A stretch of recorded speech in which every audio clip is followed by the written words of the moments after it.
A pleasant good morning to all of you there, here with us on Q100.7 FM for another edition of the Pulse Radio Show. I'm Shane Seeley. It's always a pleasure to be with you on a Monday morning.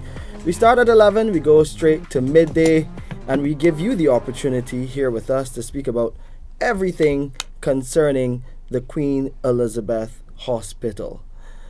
Today we focus on some of those developments that we've been sharing with you. Of course, last season, this is the third season we've been with you on radio. This is episode 3. Last season we were dealing with the 2025 to 2028 strategy, and we continue to show you how that is being implemented this time around.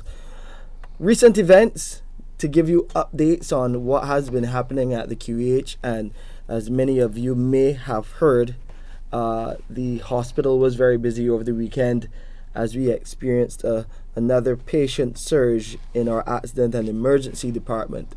Our medical teams continue to do their best to deliver quality care there and trying to really address those wait times. But when we get into these surges, those wait times tend to go in the opposite direction, the direction that we don't like. But it happens because we're dealing with an increase in the number of patients coming into the department. And as you would have heard last week, Dr. Cruikshank speaking, she's the head of A&E, speaking about some of those things that the A&E is dealing with right now in terms of those conditions. We're talking about influenza, then those people with uncontrolled, non-communicable diseases, and then there are those trauma cases. And to break that down, we've been seeing some of the gunshot wound and stabbing victims from some of the incidents that have been happening across the island. And of course, we're doing our best to also manage those individuals who come in who are hurt in motor vehicle accidents.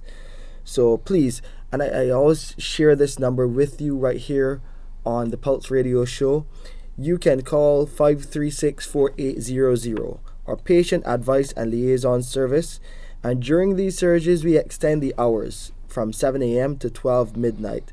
And this is for an initial assessment and guidance. So if you're unsure about how you're feeling at any particular time, you can have that first option to call 536-4800 and find out what your next course of action should be. Our medical teams will do their best to help you as you call, and we will continue to keep you updated.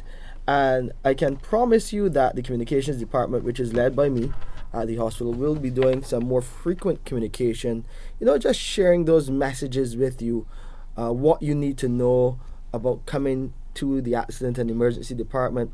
It is the department which is one of the most interfacing departments at our hospital, along with the outpatients department and the pharmacy.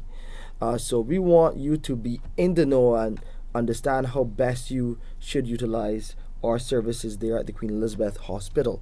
As usual, I have some special guests today sharing the show with me, sharing the stage, and one who is definitely a fan favorite.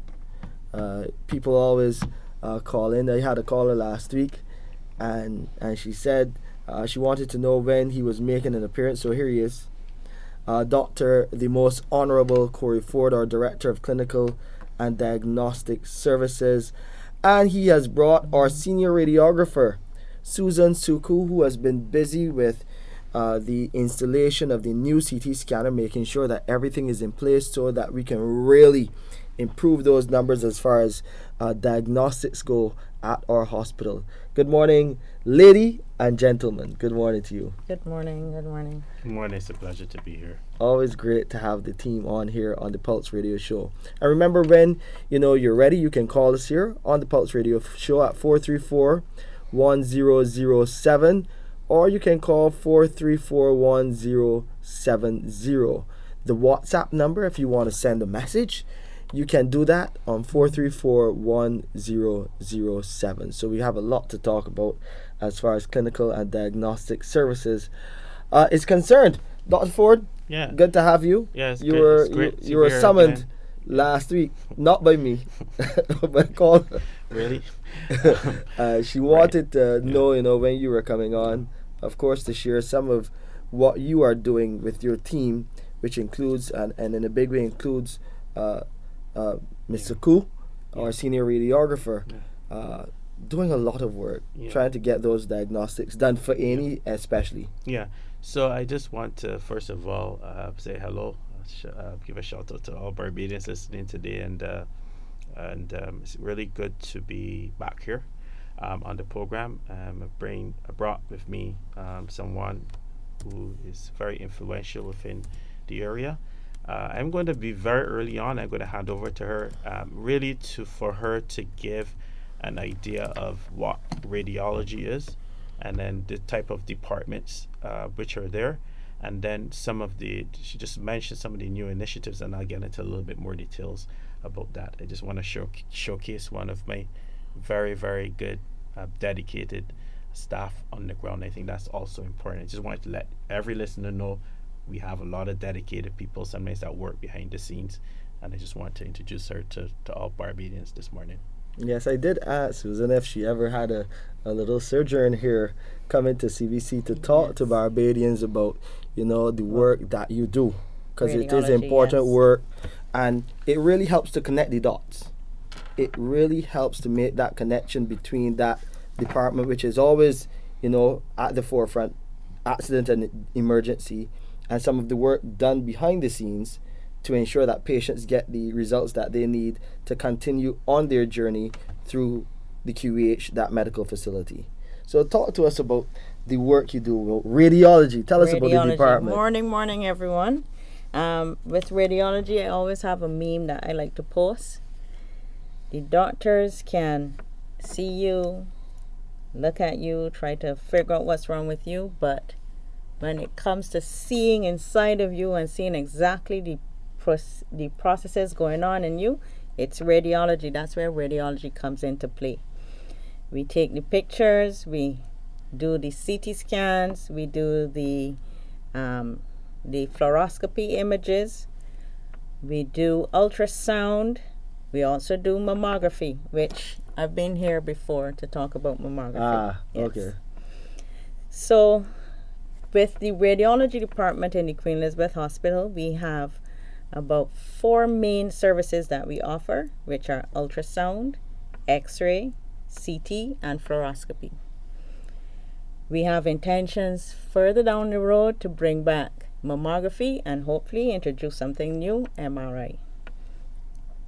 Right now, we are hoping to diversify and implore the public, the young public, to come on, see something more in radiology. We have open day sessions, some of which I've been a part of, to encourage the young folk to, this is a profession that is lucrative, very dynamic, and still growing, always growing, especially in the computer field. And I'd like to add to that, you have the opportunity to help us at the hospital, our doctors, nurses, that team, save lives, make a difference in people's lives. In the outcome, yes. Yes.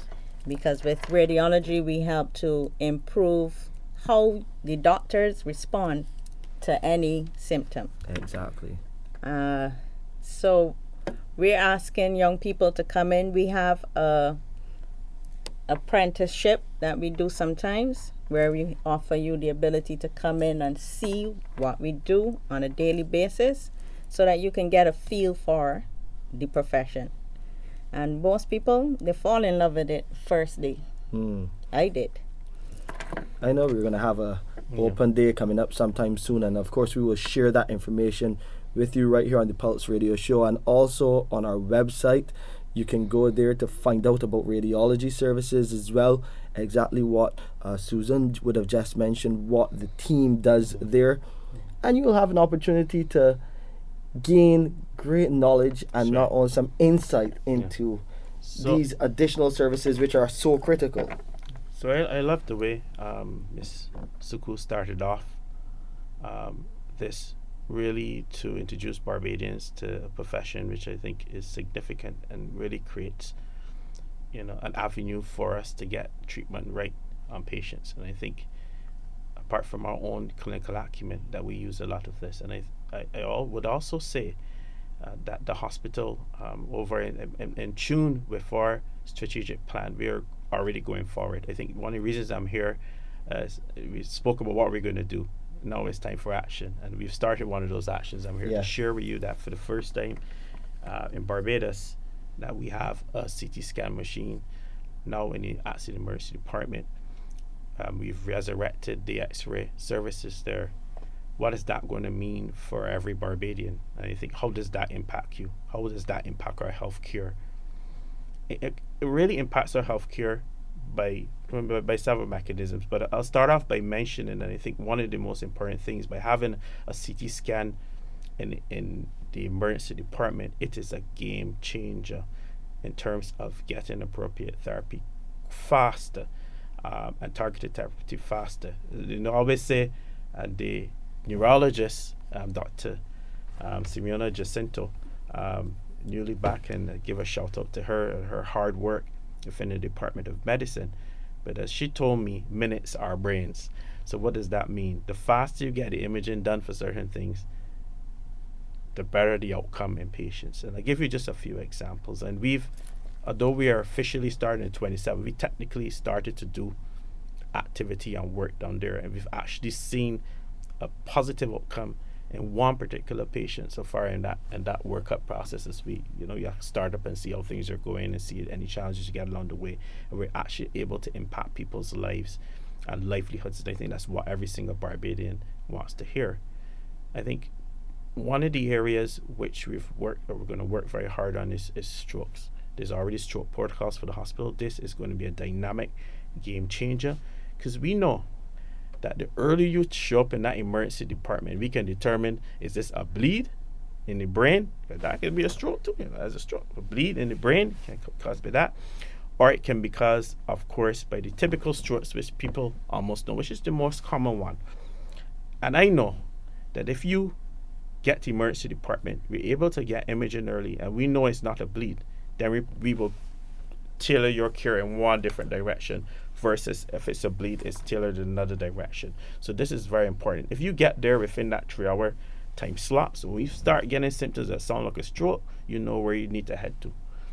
If we can determine what it is, then we can decrease your morbidity by almost 26% or more at about 5 years. That is a significant difference, because you're able to do things faster. This is what the rest of the main world do at this particular point. And not only that, but if we can get you there, we can figure out it's because you got a clot there or something that's blocking the vessel.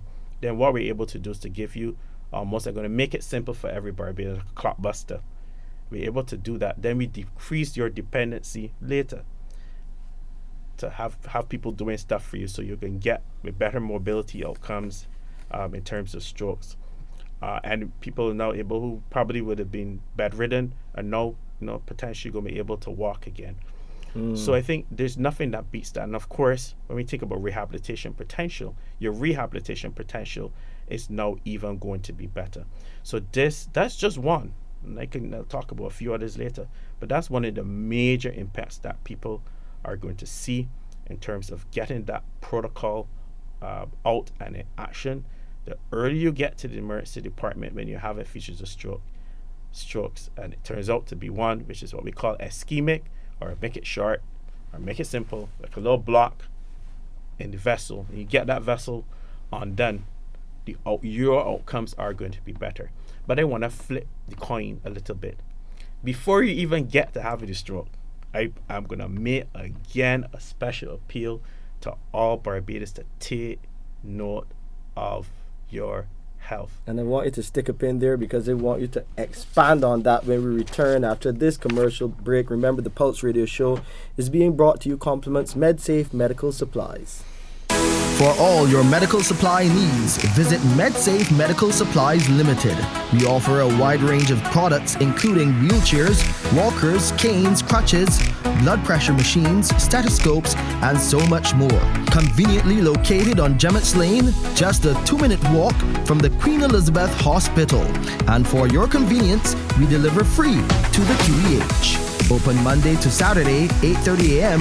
to 5:30 p.m. Call us at 624-7542. MedSafe Medical Supplies Limited, your trusted source for medical essentials.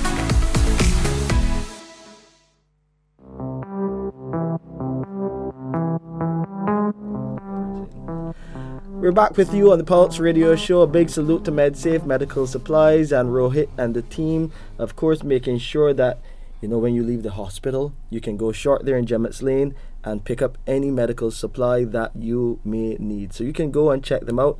Of course, we'll continue to share their details as well. And we thank them for supporting the Pulse Radio Show. They see the need for us reaching you with this information. Today, we're focusing big on CT.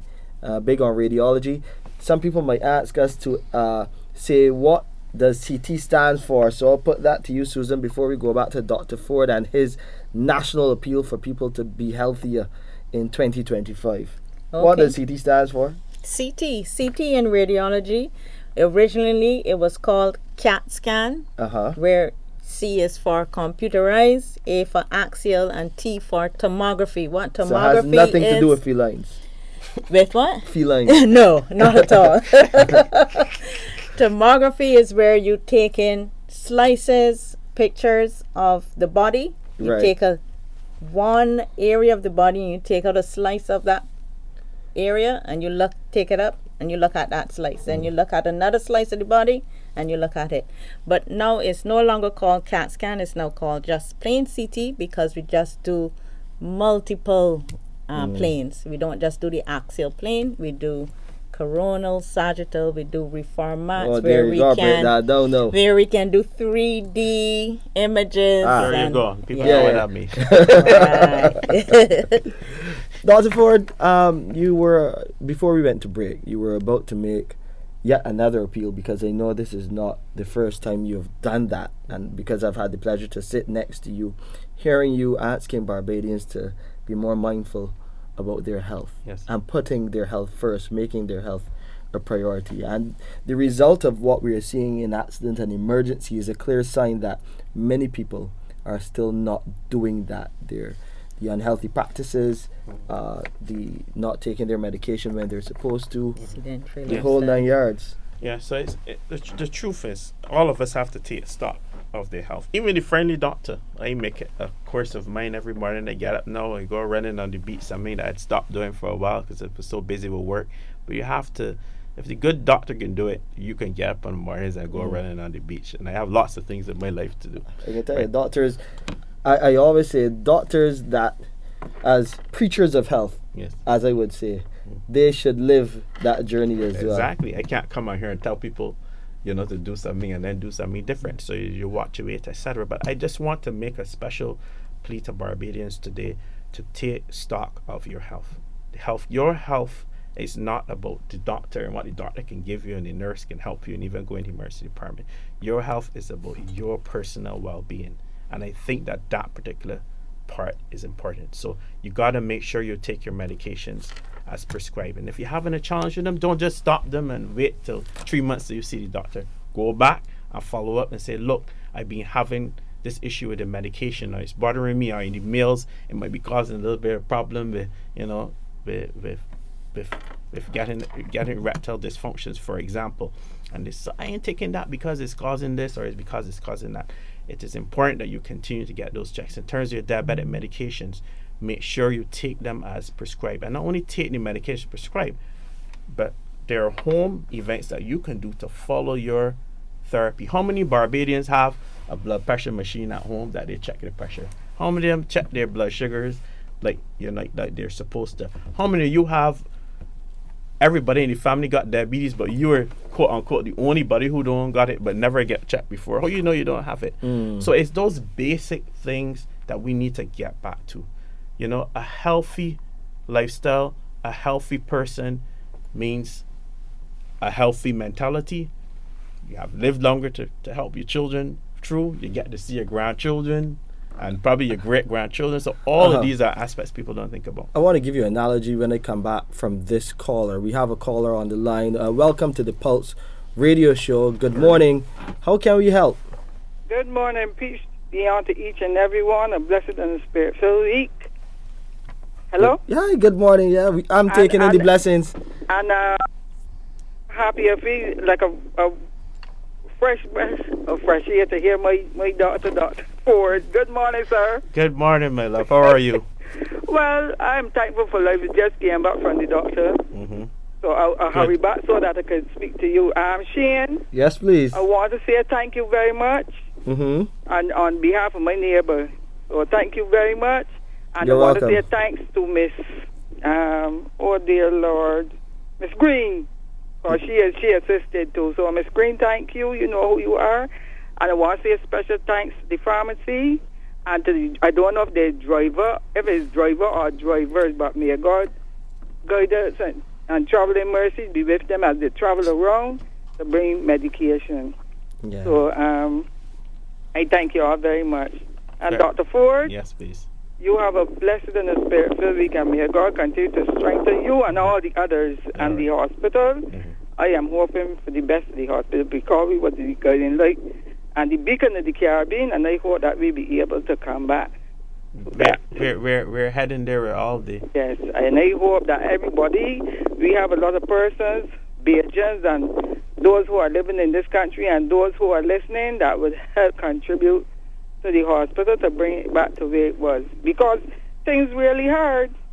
You if you're going to a private doctor, no, you can't go with $100. So I know we need the hospital, and if anybody could help to assist, even myself, you know, wherever little I could help do, I would try to help do, because I know there are people out there that really need the assistance from the hospital so every day. Yes, and I love what you said, and I just wanted to mention the context of what you said. This own CT scan that is in the emergency department is actually a donation, and I think that those are the things that we also need to talk about as well.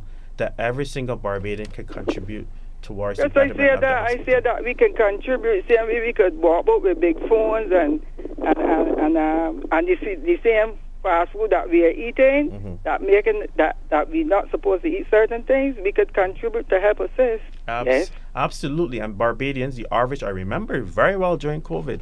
It feels like far away, but it's not that far away. Many Barbadians contributed towards many of these facilities, and I want to congratulate them. I think this is one of the things that we need to do as part of nationhood, as hard as building and things on the ground. The truth is exactly what you just said. When most people get sick and it gets to a certain point, that is the one place you gotta go. Yes, so yes. we gotta make sure that we continue to support the hospital and its resources. And you call us out when we get things wrong. You got bigger hospitals and more sophisticated hospitals globally. They get challenges too. We'll call us out when we get things wrong, but we got to know that we have to do better. My feeling is that if we could contribute in some way, just let us notify us and let us give something. Because $1 is help. $2, $5, whatever, it is help. There's so much people in this country. Everybody contribute because we go in there. Yes. We have to go there at some point in time. So why not? Yeah. It should be something like NIS. You're paying something. Well, there is the health levy. We do pay something. Pardon me? We as a nation do pay something because there's a health levy that we all contribute to. So, but yes, you're right. You're right. I talking about the philanthropy side. We lean a little more because there's still things that wanted there. So Agreed, 100%. We need a little more. And I have my family. I myself is not in the best of health as some people are, and I know that if I contribute something when I'm ready and I come there, I will get assistance. So we need to put more because it's getting harder. Things getting hard outside. The big governor overseas stopping certain things. So we need to come together, especially the Caribbean, 100%, and help contribute because we won't be able, probably might not be able to go get up there to get anything done. Can I share Can I share something with you? I think I hear exactly what you're saying. Absolutely agree with you. You're like my best friend on this call this morning. But I also want to flip the coin again. Flip the coin a bit. There are things that we can also do outside of even contributing money to assist the institution. Let me give you a good example. And this one is not far-fetched. You know, we have a lot of challenges in country with violence and people shooting and accidents and stuff. We got to think about what we do that can help contribute to the challenges that we're faced with at the institution. So with a lot of the violence and crime and, you know, flooding the A&E with stab wounds and shootings and, you know, causing lockdowns in the area because you have to also protect the staff. You know, all of these things contribute. And I think, yes, we can contribute. There are people who can't contribute financially, but they can contribute with common sense. It's true. And part of that common sense that they contributed with is, you know, chill. And what I would say too is those who could give blood, don't wait till the hospital want blood. Like I said, you're my best friend. You are my best friend this morning. And giving blood is something that's also very important. Yes. You know, and that is something that you all should start back doing a campaigns. And the campaign too. Just like how you have times that people go different places, and you know, like they have the AIDS, they had their thing. Advertisements. HIV right, is HIV. They had their little get together, and it was very good because people were pampered. So y'all could do something like that. People could in different districts. You know, people could come, and if you could check to see if they could donate blood, and then go to the blood bank and donate blood. We got to do something, because if a day don't pass before somebody get shoot or whatever, so we need to do. I ain't perfect, but still I'm making my suggestion, because I have, as you people will say, I got my birds in the pasture, and I don't know what's going to happen to them. So I'm calling on Barbados who could afford to donate blood. You're absolutely and right. we all need to put something at the hospital where we could come and donate some funds to do certain things. Listen, I don't have that much, but I will give, because the hospital is going to benefit me and my family. You're hitting all the nails on the head, and you'll hear more about all of your requests very, very soon, especially as far as blood donations and philanthropy as well, because we are creating a mechanism where some of those smaller donations, it will be made easy for Barbadians to do just that. And then I have to do my part in terms of communicating when we are doing these blood drives and these campaigns and some other things, so that people can be a part of what is their hospital. It's our hospital, and we have to support it holistically. It's a part of getting better together. So thank you again for calling. I know you got your boy. I made sure he come this week. Remember, I promised you last week that he will be here. So yeah, you had him today. I have to ask how his schedule is to see how many more appearances he can make this time around. But thanks for calling, and of course, always thanks for your great suggestions and requests that we will try to meet that demand as we go forward. Amazing. We'll take a quick break. The Pulse Radio Show being brought to you by MedSafe Medical Supplies Limited. For all your medical supply needs, visit MedSafe Medical Supplies Limited.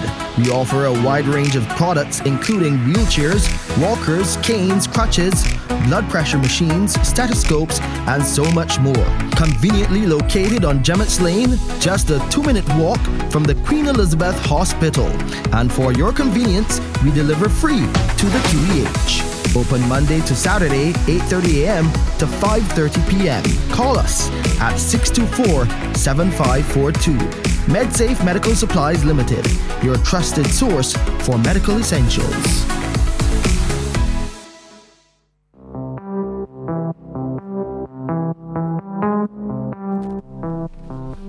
Back with you on the Pulse Radio Show. I'm sharing this time here, this hour, which is flying fast, with our Director of Clinical and Diagnostic Services, the Most Honorable Dr. Corey Forde, and also Senior Radiographer Susan Sookoo. Let's go to the phone lines before we go back to Ms. Sookoo to talk about a day in the life of a radiographer. Good morning, caller. Welcome to the Pulse Radio Show. How can we help? Good morning. Are you on the program? Yes, you are. I'm calling in connection here with the eye kidney, right? My mother taken the eye kidney, right? And she been to the eye kidney 3 times, and she get put back, right? And she went to eye kidney. No, she got to go back. No, she was supposed to go the 13th of February. I know she had to go to the 21st of August. There's no 3 times that her appointment put back, and she have glaucoma, and she have 2 cataracts got to remove, and she just got a little in the eyes. I don't know why they will put them back my appointment, so and I'm upset about it. Yes, 3 times I put back. And you should be, rightly so. I'll give you a number to call. I called that number, but that ain't help to me. All right, so I can give you again just as Excuse me, I part of called that. protocols. Hold on. I called that I understand number, you. right? Listen, Right? give me a second. I'm giving you two things that we're gonna do here, right? So I can give you that number again because this is something that I do to alert you that you can call there for assistance. But we're gonna also have the producer take your number and your contact details so that we can have someone reach out to you as we investigate that situation. So we want really your contact details, but as well your mother's details, her ID number, and you're going to do this off air so that our producer has that information so that we can take that back to our patient relations team to investigate for you, because you're right, that is unacceptable. So can we take those details from you and leave them with our producer Kimberly Skeet? All right. Okay. Good morning, welcome to the Pulse Radio Show. How can we help? Hi, good morning. Hi, good morning. How are you doing? Am I on? Yes, I'm good. you're on. I'm good. Okay, very good. I have a couple of questions. One, have you started to do virtual appointments to alleviate some of the pressure on the admissions in the hospital? Dr. Forde? Well, That was one question. Right, so I can Have let you Dr. started Forde doing answer. virtual? I can let Dr. Forde answer that first, but I can tell you we have not started to do those virtual appointments, but we're looking at a concept which was explained by Dr. Cruikshank over the last 2 weeks of a virtual A&E, which is something that we'll share more on as we go forward in the coming weeks. But no, we haven't started with those virtual appointments. And just to pick it up a bit, good morning, caller. How are you? Good morning, good. Okay, good. How are you? Good to hear your voice. You're St. Joseph, right? You're St. Joseph man, right? You know that. You know that.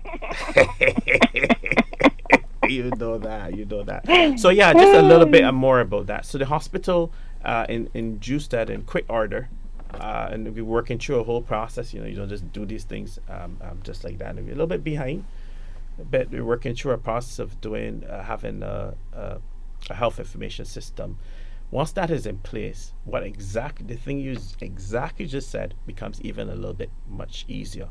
So we're trying to get the infrastructure in place and the different technology in place, and I think then we can even expand and do that much better.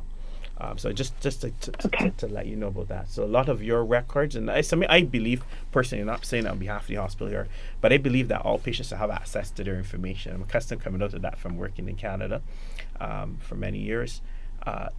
People having access to the medical information, they can share it with the other doctors, etc. So I think a lot of what you said, and even getting into virtual appointments, will come into play even better when we have our health information system up and running at the capacity that we need it to run at. Great question. And the health information And system then is a work in progress. We're in the early stages, and you may have heard, if you were listening to the last season of the Pulse Radio Show, our CEO would have, and Director of Support Services, Louise Bob, would have spoken to those developments coming on stream. So later on in the year, we are now in the process of procuring that HIS, and later on, very soon, you'll hear a bit more about where we are going in that regard. But as Dr. Forde said, it would give patients the chance to manage their own appointments on their mobile devices online. Something that will really enhance the way we do business at the QEH, especially in relating to our patients. And then the other observation, I don't even know if it's a question, maybe it's an observation, is that people in the diaspora are oftentimes desperate to help, but we're not often sure of the mechanisms to contribute that help. I think that during COVID, yes, 15 nurses got on a plane. I went to Barbados and supported the hospital. That's great, right? But there are so many, there are a lot of Facebook platforms that are driven by the diaspora, right? And when we're trying to do things like contribute, for example, donations or whatever, it just seems much harder than It should be. Like, why you have SurePay, you have all these different platforms where merchants are able to capture diaspora dollars. So why is it so hard to donate to the hospital? Why does it feel cumbersome, or why isn't the information about the easiest way to do that forthcoming? And when I say easy for the donors, because we don't want to have to jump on a plane, to present a big check. But there's international GoFundMe, for example, and other online platforms that makes it easy to give. And I think if we can focus on creating easy ways to give and then communicating that effectively, you would see a lot more help from the diaspora. There's a page called Facebook Barbados. It has 37,000 members. If everybody gave $1, guess what? That's $37,000. Right. So how do we make it easy, and how do we communicate ways in which we can give to the hospital or any other venture? Right. So our philanthropy officer, Gay Howell, she'll be on the program in the coming weeks. She is now the point person for philanthropy and for donors at the hospital. You can go to our website at www.qehconnect.com. There is a philanthropy tab, and that will give you some information about how to connect. Also, you can also call our PBX. That's 436-6450. And get that direction straight to our philanthropy officer, Gay Howell. And we'll be sharing a lot more details. You may not have heard the last call. The last caller shared your same sentiment about getting people in the diaspora to donate. We have been fortunate. We've been having some help out of the U.S. in a big way. We must salute our ambassador, Rudy Grant, over there for helping make those connections. We've also been getting some help from the Latter-day Saints, who would have donated that CT scanner to the hospital. But more donations across the board. As you said, we need to make it easier for that to be done. We are working on a platform. The finance department is currently working on an easy pay solution to make those donations flow better into the hospital. So work is being done. Oh, I'm sorry we lost that caller. Hopefully you call back. But as I was saying, just to finish that point, and I know Dr. Forde will double down, work is being done in the background to streamline philanthropy at the Queen Elizabeth Hospital so that donors would not have any pushback, and it will be a lot easier for them to understand the process. Yeah. I know donating equipment, that's another scenario, because there are some quality checks that we have to do when it comes to equipment donations. But general small donations, people may want to give $5, $10, $20. We need to make that easier, and we are working on that.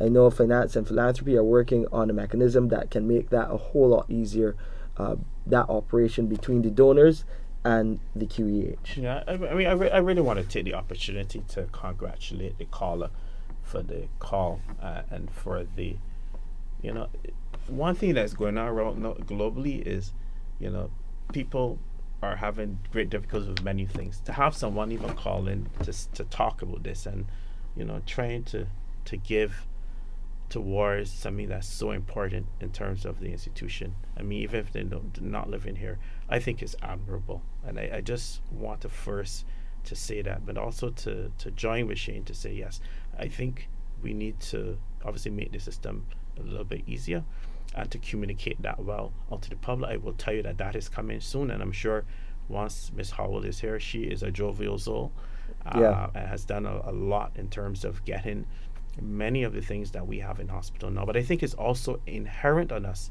that even if they're donors or people are donating things as well, we need to show where it is going towards and to show that we have improved patient care by your donations. I think it's very important for us to do that as well. Yeah. This is one of the reasons why we're sitting here today discussing the CT. We spoke about ophthalmology earlier too. Barbados Canada Foundation has been very kind to the ophthalmology department, giving them several pieces of equipment, but not only ophthalmology, across the hospital.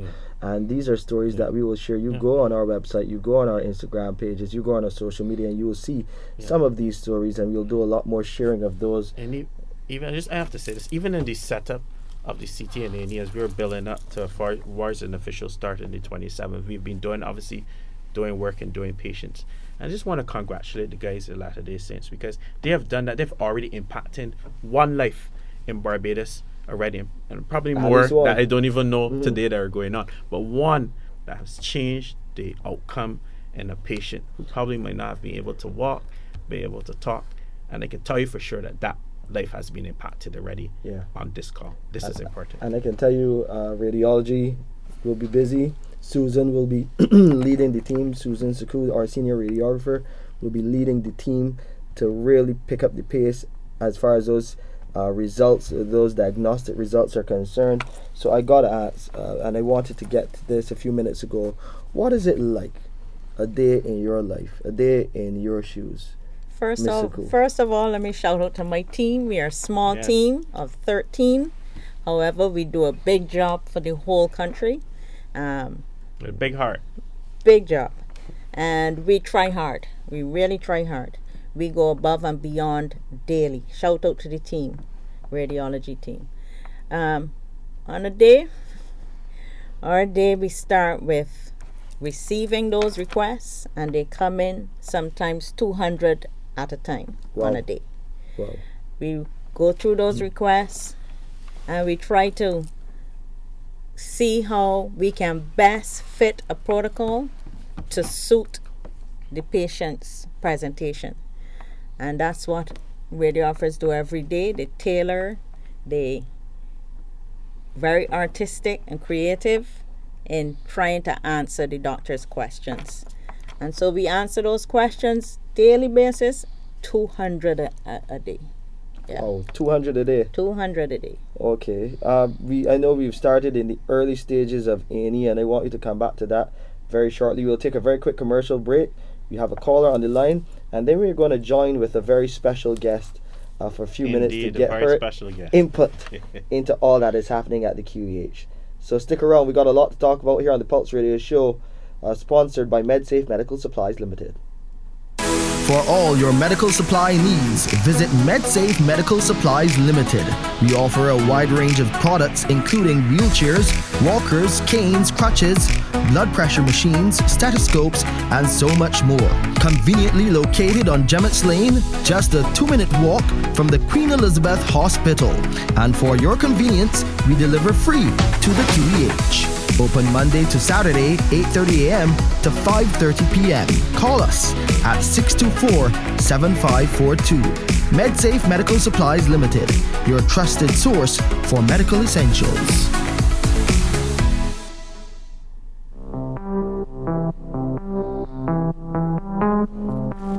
Back with you on the Pulse Radio Show. Let's go to the phone lines very quickly. We were getting a bit about the day in the life of a senior radiographer, Susan Sookoo, at our hospital. She's very busy, many results dealing with daily, and of course it's all about making those connections with our doctors and nursing teams so that we can help to fast track you through our hospital. In all cases, it doesn't feel fast or it doesn't happen as soon as you would like, but believe you me, we have a team working behind the scenes to make sure that you get the results and we take the best care of you. Dr. Forde would have said we don't always get it right, but it's all about improving that process. When we don't get it right, you call us out. Let's go to the next caller. Good morning, caller. Welcome to the Pulse Radio Show.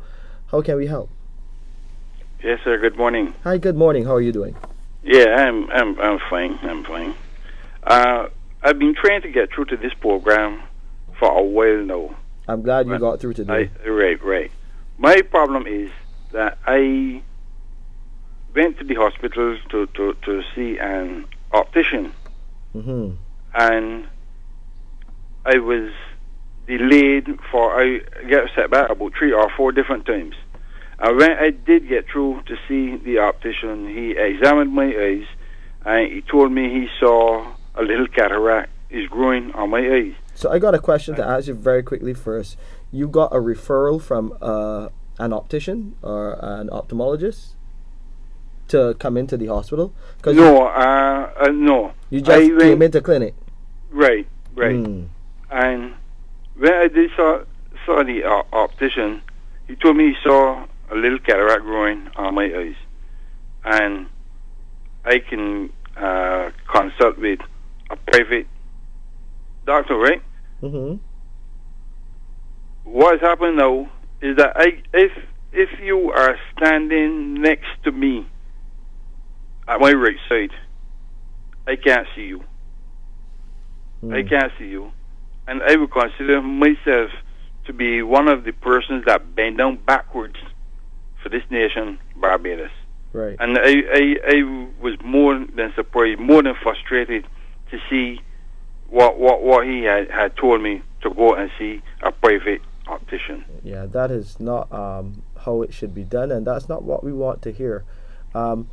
Before I ask you to leave your details with our producer so that we can follow up and investigate the situation, when last did you make a visit to the clinic? That was last year. Last year, remember what month? No, I was just searching for the card, but... Oh, so you have a hospital card and a hospital number? I had a hospital card and thing. I had the appointments card and thing. That's perfect. That's perfect. perfect. And he had told me to go and see the private optician.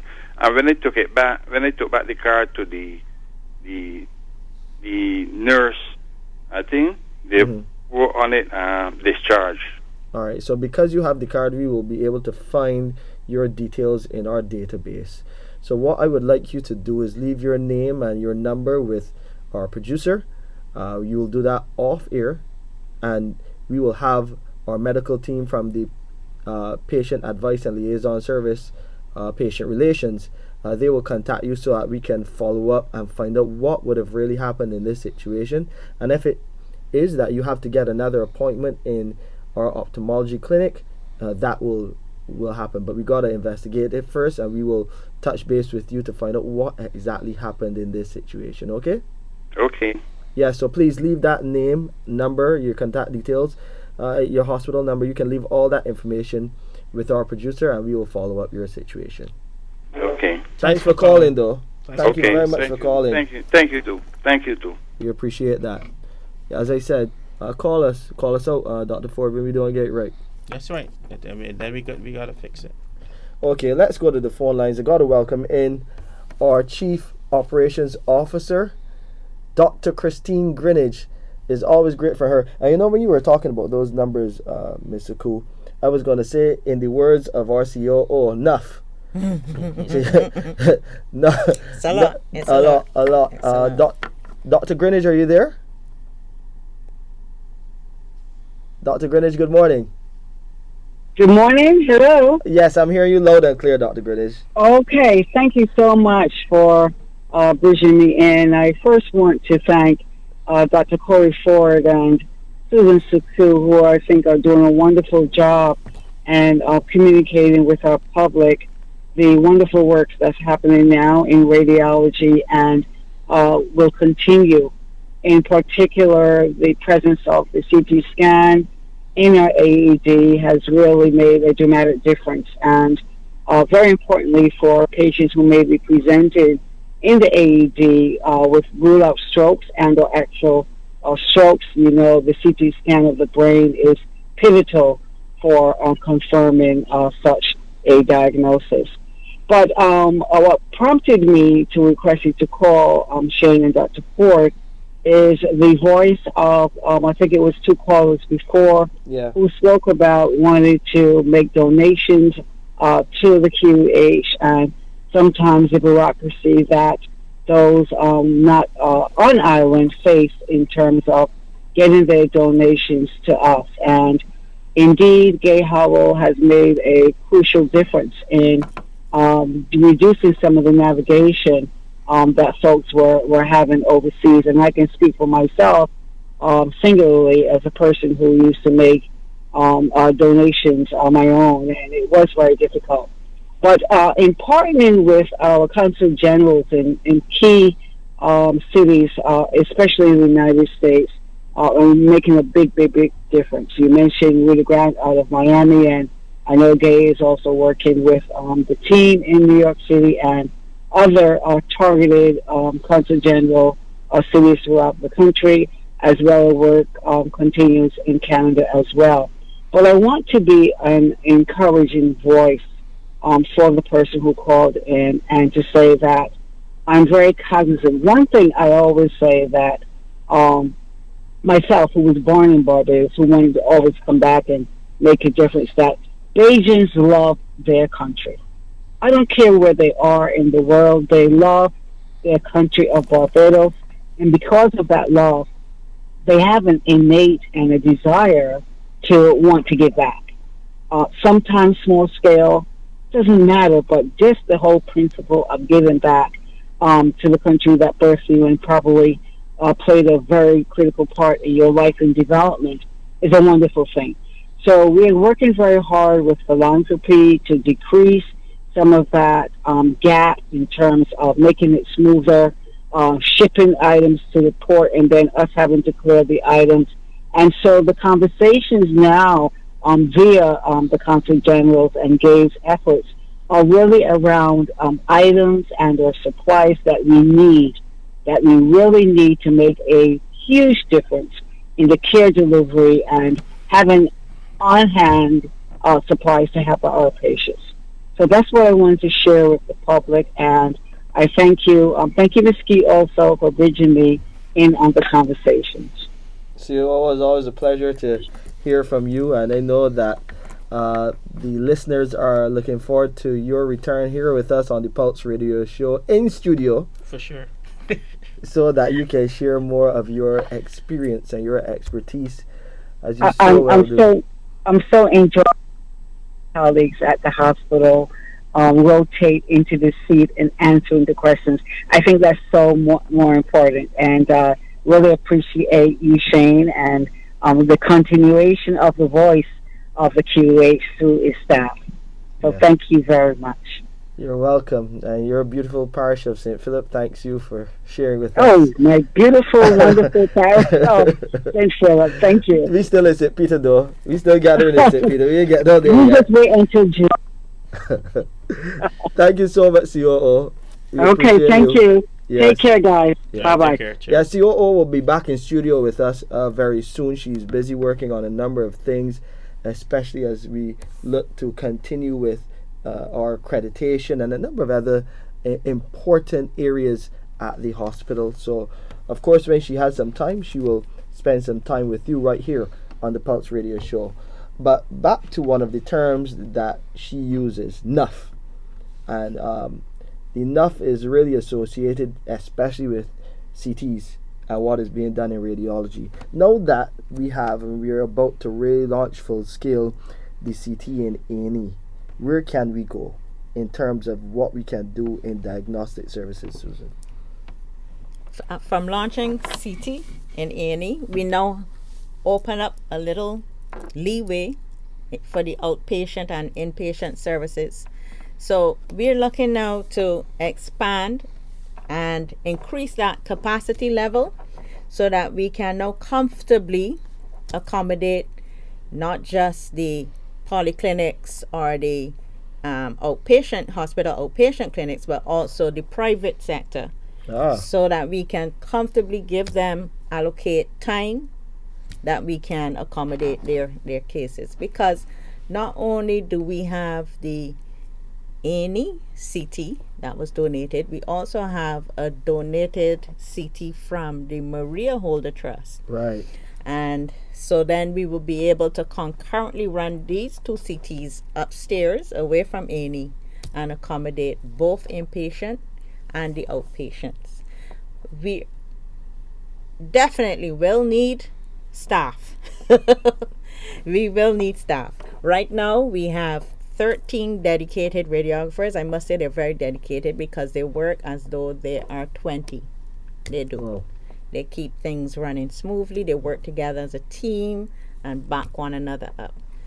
So we're looking now to hire another 3 to 5 radiographers. Yes, that's the wonderful thing. We've been given the go and the approval, the green light, the approval for hiring these other staff, along with the increased number of radiologists, both at the junior level and at the senior level. And I think that will also try to impact the system. But to also mention here early, we've talked about the first part which we've implemented. The second phase of the plan also involves using what we call teleradiography. And I think that's important. We've done so far a bit of a stent, a bit of a pilot project, and it actually showed what we wanted it to show.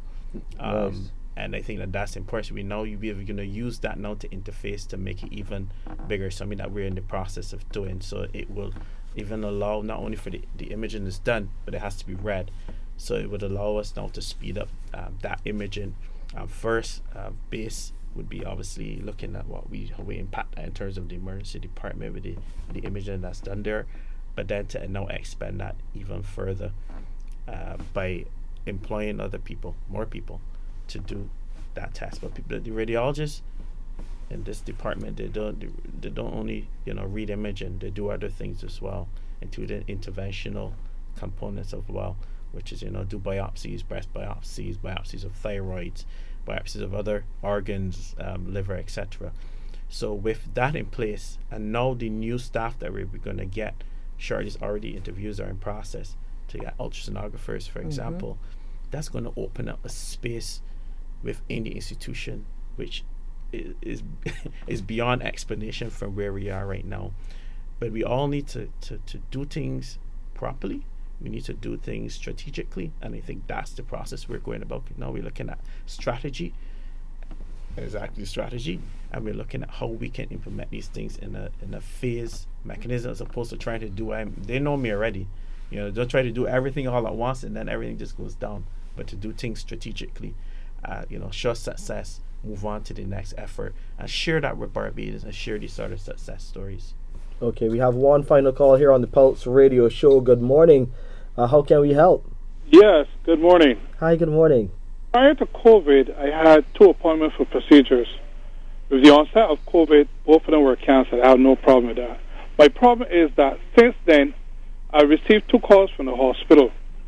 I wasn't available to answer the phone, and no numbers were left or any messages were left for me to call. Okay.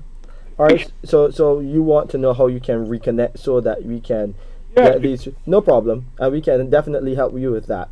So the first number I will give you is for the Patient Advice and Liaison Service, which is 536 4800.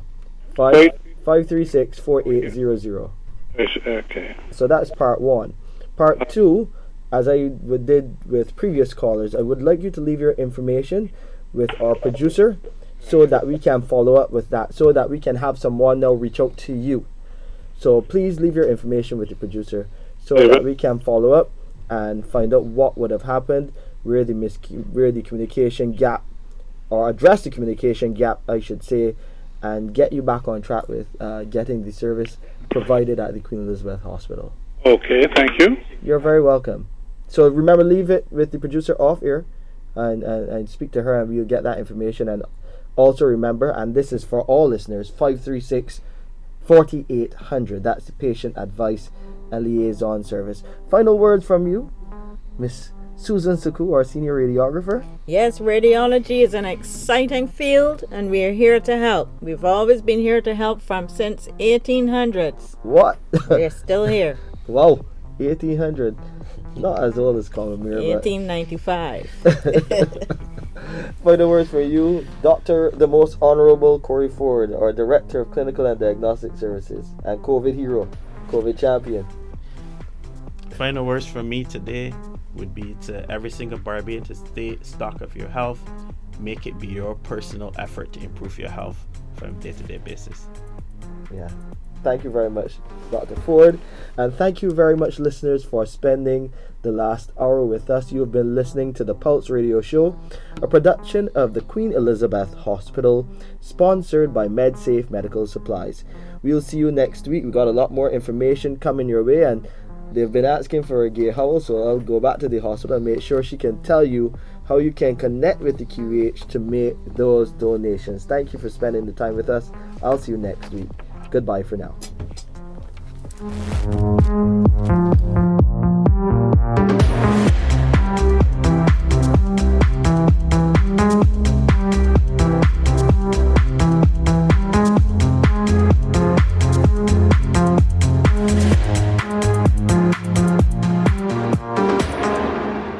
The QEH Pulse Radio Show brought to you with the kind compliments of MedSafe Medical Supplies.